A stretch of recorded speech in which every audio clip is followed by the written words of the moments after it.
están las virales, las bacterianas y las parasitarias. Y en el otro grupo son aquellos procesos inflamatorios de la glándula hepática por otras causas, por ejemplo, tóxicos, y dentro de los tóxicos tenemos la hepatitis alcohólica aguda y la hepatitis aguda no alcohólica, pero sí tóxica. Por ejemplo, la que se produce por la inhalación de tóxicos como el fósforo blanco, las pinturas, no las pinturas de pared, los aerosoles. Las medicamentosas es otro grupo dentro de las hepatitis agudas, que son las medicamentosas o farmacológicas, que también entrarían dentro del grupo de las tóxicas. Bien.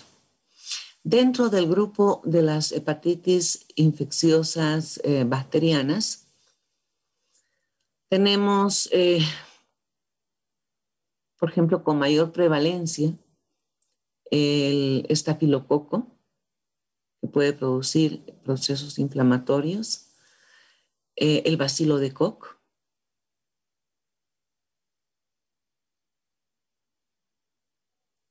y bueno, dentro de las parasitarias, aquellos parásitos que hacen ciclo de los provocan procesos inflamatorios de la glándula hepática, aunque sea fugaces, pero son hepatitis agudas. Y tenemos el esquistosoma manzoni y el esquistosoma japonicum, que también provoca un proceso de tipo inflamatorio a nivel de la glándula hepática.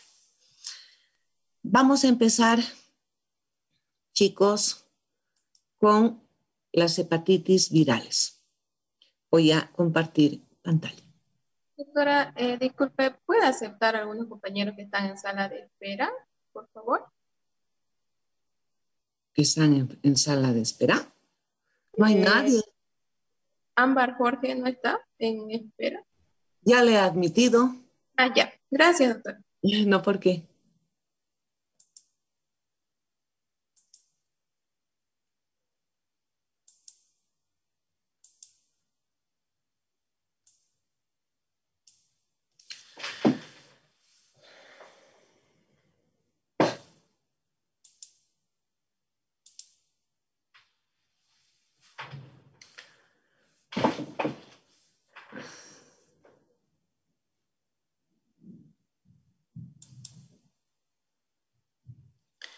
Bien. Aquí tenemos un cuadrito sobre generalidades de los virus que van a provocar hepatitis aguda con síntomas clásicos como ser ictericia y secreción de enzimas hepáticas, ¿no? Tenemos el virus de la hepatitis A, el virus de la hepatitis B, el virus de la hepatitis C, el virus de la hepatitis D y el virus de la hepatitis E.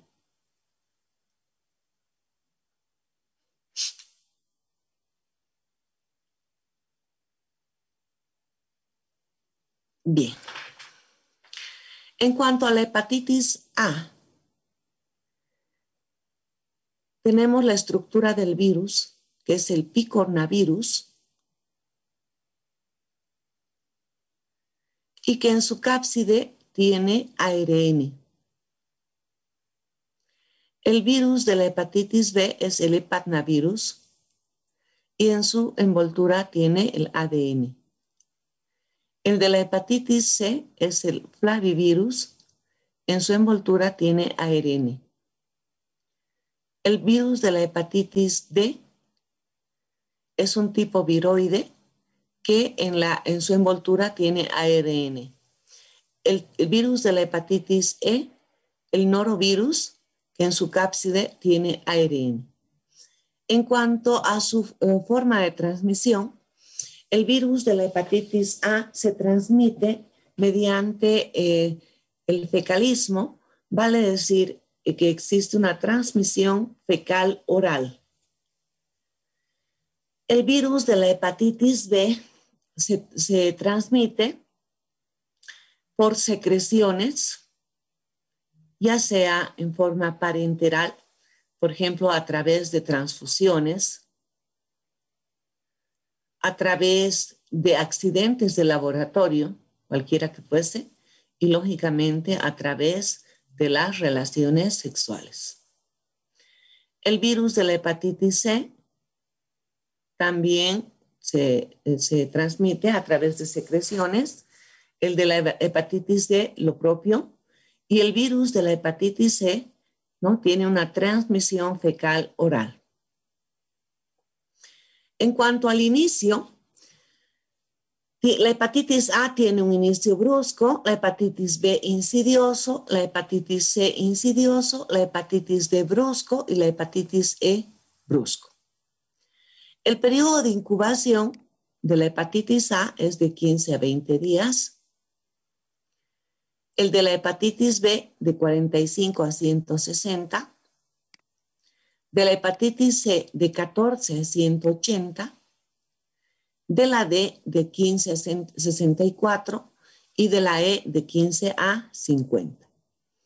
En cuanto a la gravedad de la patología, la hepatitis A tiene una gravedad moderada, la hepatitis B ocasionalmente grave, la hepatitis C es habitualmente subclínica, pero va a la cronicidad en el 70% de los casos. La hepatitis D tiene una coinfección con la hepatitis B, ocasionalmente grave, y cuando existe esta coinfección, entonces la gravedad aumenta. La hepatitis E, que se puede dar en pacientes sanos como portador asintomático, moderada en las mujeres, moderada en las mujeres, y en las mujeres embarazadas se torna grave. En cuanto a la mortalidad, tenemos en la hepatitis A una mortalidad menor al 0.5%, en la hepatitis B del 1 al 2%, hepatitis C aproximadamente 4%, la hepatitis D elevada. En pacientes sanos, 1 a 2% en la hepatitis C y en las mujeres embarazadas 20%. Vamos a empezar hablando de la hepatitis A, que es producida por el virus de la hepatitis A. En cuanto a las generalidades, está denominada como hepatitis infecciosa. Es la más prevalente de todas las hepatitis, con una incidencia anual mundial que excede los 1.4 millones de casos. Esta fue descubierta a principios de la década de 1970 mediante el uso de la microscopía electrónica. ¿Cuál es la estructura del virus? Tiene una cápside desnuda icosaédrica de 27 nanómetros. Tiene un genoma de ARN monocatenario de 7.478 nucleótidos. Aquí hay un error, chicos. 7.478 nucleótidos. La proteína BPG unida al extremo 5' y un poliadenosido unido al extremo 3'.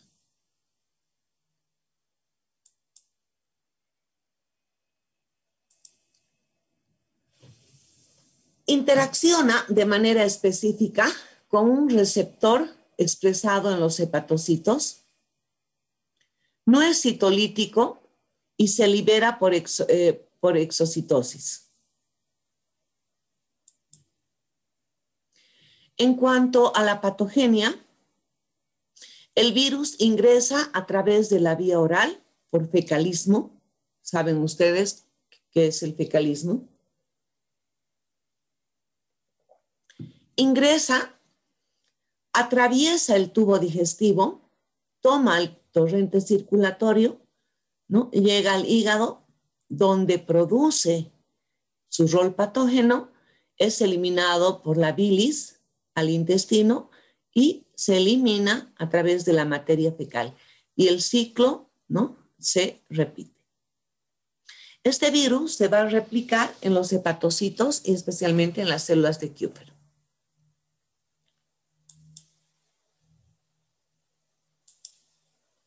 En cuanto a la epidemiología, representa el 40% de las hepatitis agudas. En una comunidad, el virus se va a diseminar con rapidez debido a que la mayoría de los individuos infectados son infecciosos entre 10 y 14 días antes de que aparezcan los síntomas, vale decir, durante el periodo de incubación. El virus se va a eliminar con la materia fecal en grandes cantidades y la transmisión, como habíamos mencionado, es fecal-oral a través del fecalismo, no se olvide, a través del fecalismo. El virus se va a diseminar a través del agua contaminada, alimentos contaminados y también a través de las manos contaminadas con el elemento infectante que sería el virus. Bien, esta es la distribución geográfica a nivel mundial de la hepatitis A.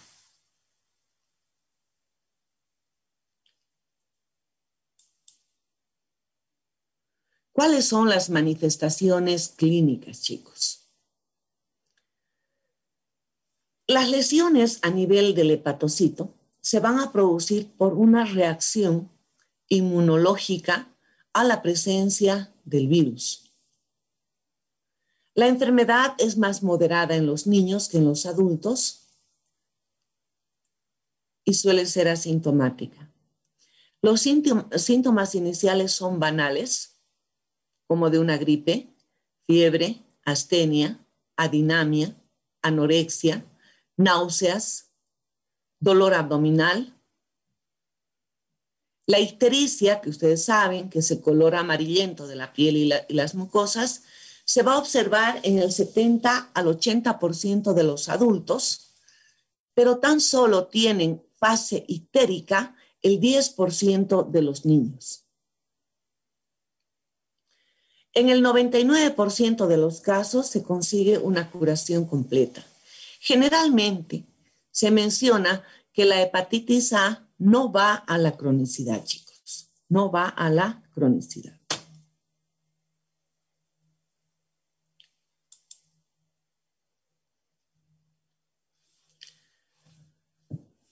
Bien, tenemos el periodo de incubación y tenemos el periodo prodrómico, cuando los virus se encuentran a nivel de la sangre. En más o menos a la segunda semana de la infección ya podemos encontrar al virus tanto en el tejido hepático al realizar una biopsia hepática como también en la materia fecal. En cuanto al diagnóstico serológico, existe en el periodo agudo, ¿no? En el periodo prodrómico, podríamos decir, elevación de la inmunoglobulina M. Posteriormente, más o menos a la quinta semana, va ascendiendo la inmunoglobulina G y esta se queda haciendo una meseta. ¿Qué quiere decir? Que a pesar de que este virus no lleva al paciente a una cronicidad, esta inmunoglobulina G se queda en sangre como una meseta por mucho tiempo. ¿Me entienden? Y nosotros, si por ejemplo hacemos, no sé qué pasa con Hugo, lo estoy admitiendo tercera vez. Les decía que si nosotros hacemos un examen serológico al paciente, después de que ha pasado el periodo agudo de la hepatitis A, vamos a encontrar una inmunoglobulina G elevada, positiva, pero no quiere decir que la patología esté yendo a la cronicidad, chicos. Simplemente quiere decir que este paciente ha tenido hepatitis A. Simplemente nos dice eso, que este paciente ha estado en contacto con el virus de la hepatitis A.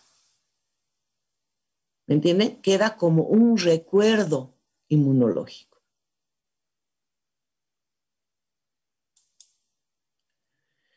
Y bien, tenemos la ictericia en el periodo ictérico, ¿no?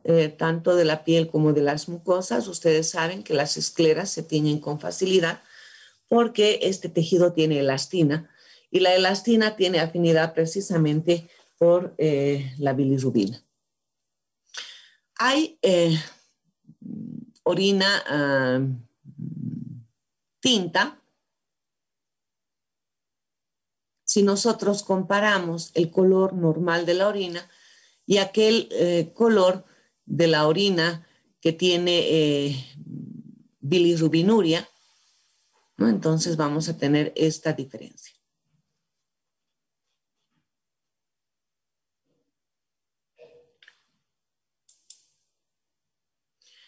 En cuanto al diagnóstico de laboratorio, se va a basar en la evolución cronológica de la sintomatología clínica, la identificación de una fuente infectada conocida.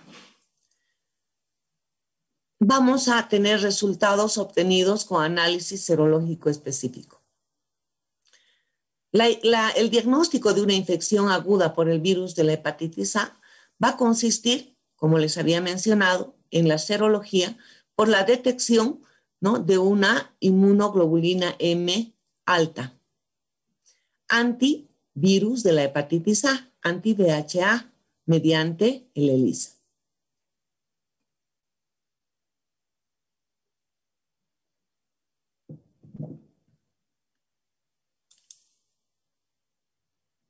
En cuanto al tratamiento y la profilaxis, la diseminación del virus de la hepatitis A se reduce al interrumpir, ¿no?, la transmisión fecal-oral del virus. Vale decir que nosotros podemos realizar profilaxis evitando el fecalismo, ¿no es cierto? O sea, elevación del nivel de vida, educación sanitaria, lavarse las manos después de defecar y antes de manipular los alimentos, mejor aún no manipular los alimentos ya cocidos con las manos, utilizar instrumentos como pinzas, bueno, actualmente por el coronavirus lo hacemos, guantes. La profilaxis con inmunoglobulina sérica administrada antes o al principio del periodo de incubación. Y la FDA ha sacado una vacuna inactivada frente al virus de la hepatitis A para todos los niños de 2 años y adultos con la vacuna de la hepatitis B de alto riesgo de infección, especialmente si van a viajar a regiones endémicas. Y en cuanto al tratamiento, chicos, el tratamiento es sintomático. Reposo relativo, antes se hacía reposo absoluto. Se hacía el diagnóstico de hepatitis A y se le decía al paciente que tenía que estar el mayor tiempo posible en reposo, en su cama. Actualmente no, es un reposo relativo. Obviamente, si es un niño el que se ha infectado y está con hepatitis A, no va a poder hacer deporte, por ejemplo, ¿no es cierto? Igual un adulto. Entonces, un reposo relativo. Una dieta blanca y blanda. ¿Qué quiere decir? Que no va a tener que consumir, por ejemplo, grasas, frituras, manteca, chocolate, leche y derivados. Si tiene que consumir, tendrá que ser light, la yema del huevo, la palta. Estamos cuidando el hígado, ¿me entienden? Estamos cuidando el hígado. Si bien es cierto que la gravedad en la hepatitis A es moderada, se han visto casos en estudios que,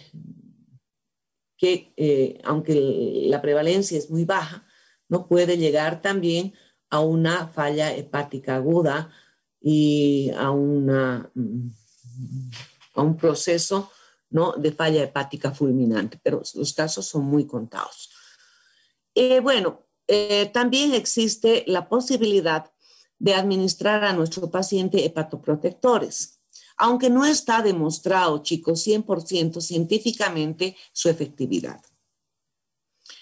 Y dentro de los hepatoprotectores tenemos la glucosa, que en el comercio se conoce con el nombre de Dextrotón, por ejemplo. También podemos utilizar silimarina. En el comercio tenemos Decofar, el Epagón.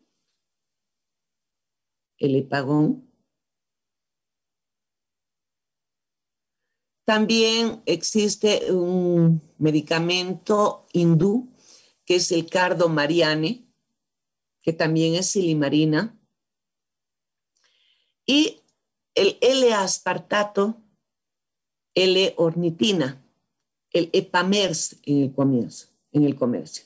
L-aspartato, L-ornitina, Epamers es el nombre comercial, que viene tanto para vía oral, polvo para diluir en agua, y también ampollas para uso endovenoso. Cuarta vez, ¿qué pasa con su internet de Hugo?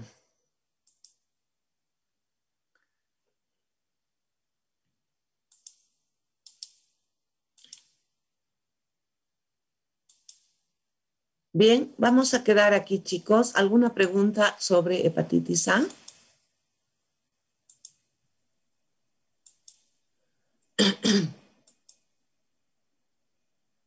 Doctora, una preguntita.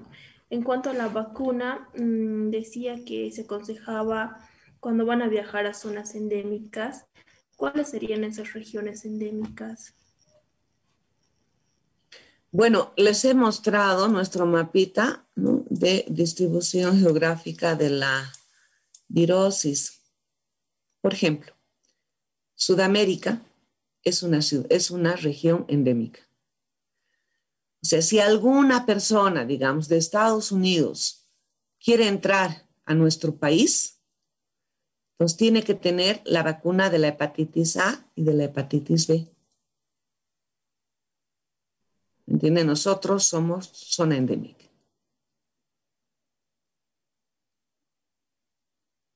No sé si he respondido su pregunta a Madeleine. Sí, doctora, gracias.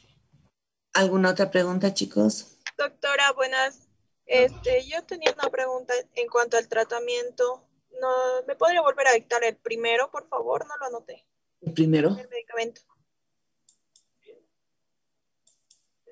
A ver, voy a volver a hablar del tratamiento. El tratamiento, chicos, en la hepatitis A es un tratamiento sintomático. Eso que quiero que quede claro, ¿me entienden? Es un tratamiento sintomático en base a reposo relativo, ya no es el reposo absoluto de antes, y medidas higiénico-dietéticas. Higiénico-dietéticas en base a una dieta blanca blanda, exenta de grasas, ¿no es cierto? Frituras, manteca, chocolate, palta, etc. Y se puede coadyuvar nuestro tratamiento con hepatoprotectores. La FDA, chicos, la FDA acepta 3 hepatoprotectores. La glucosa, que viene en el comercio con el nombre de glucosamín, dextrotón, pero no es nada más que glucosa. Es lo mismo que el paciente, por ejemplo, chupe caramelos, gomitas, esos caramelos rústicos que tienen su palito de caña, ¿no es cierto?, de caña hueca, Esos son excelentes. ¿Por qué? Porque son más puros, glucosa pura. Y tenemos la silimarina, que viene con el nombre comercial de Epagon. Cardo Mariane también se llama, es un producto hindú que tiene silimarina a una concentración de 150 miligramos y se da 3 veces al día. La L-aspartato y L-ornitina, que viene con el nombre comercial de Epamers, viene en polvo para diluir con agua, también viene en cápsulas y también viene en ampollas para administración endovenosa.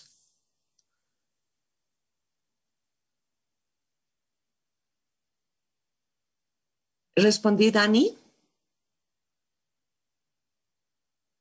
Sí, doctora, muchas gracias. Muy bien. ¿Alguna otra pregunta, chicos?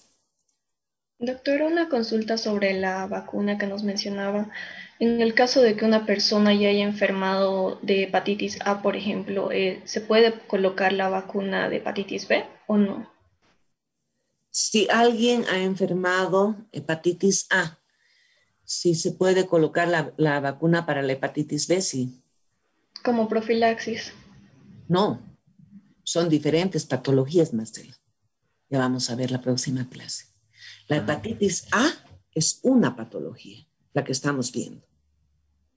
Esta deja inmunidad, ¿entiende? O sea, si su paciente ha enfermado de hepatitis A, no tiene sentido ponerle una vacuna contra la hepatitis A, porque ya ha pasado la hepatitis A y la hepatitis A deja inmunidad. La profilaxis sería entonces para el virus de la hepatitis B. B. Es otra patología, es otro virus, Marcela. Está Entonces, bien, doctora, aunque gracias. ya haya enfermado de hepatitis A, se tiene que vacunar para la hepatitis B si es un grupo susceptible. Ahora me dirán, ¿por qué se vacuna solo a los grupos susceptibles? Porque esa es una pregunta que yo me he hecho.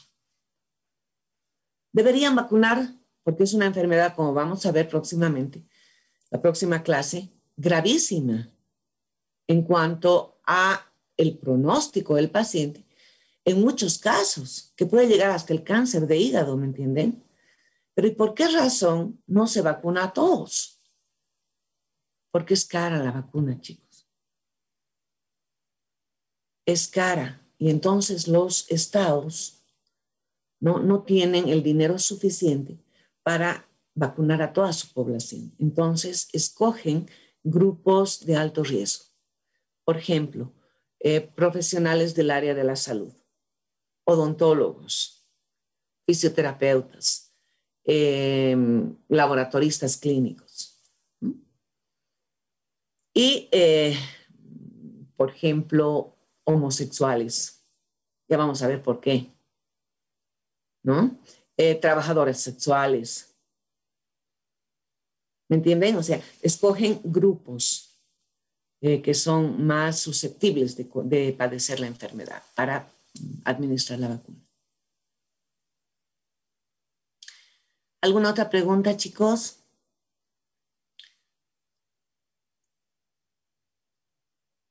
Bien, si no hay más preguntas, dejamos de compartir la pantalla. Que tengan un buen fin de semana, chicos. Y el grupo de práctica tiene su examen a las 7, no se olviden. Muy bien, que tengan buen fin de semana. Chao, chicos. Hasta luego. Gracias, doctora. Hasta luego. Chao, chao.